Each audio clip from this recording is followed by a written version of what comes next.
Kung negosyante ka ngayon tapos hindi ka pa rin nagko-content creation, ay bahala ka. Mauunahan ka talaga ng competitors mo. Simple lang naman eh. Kumuha ka ng camera, itapat mo sa mukha mo, tapos i-play mo yung record.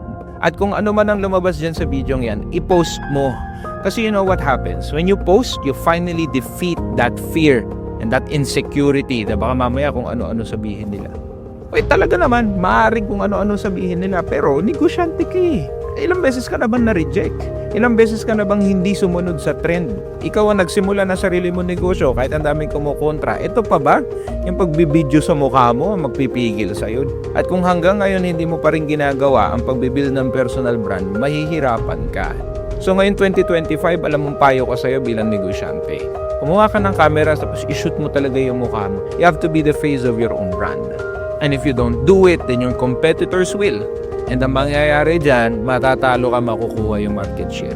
Papayag ka na itong competitive advantage na ito nasa kanila? O hindi pwede. Dapat nasa iyo.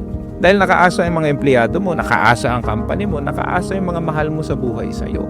And if all it takes to upgrade your business is to finally have a face, to have you, to represent the company, then better grab your phone and make your first content because content creation will change.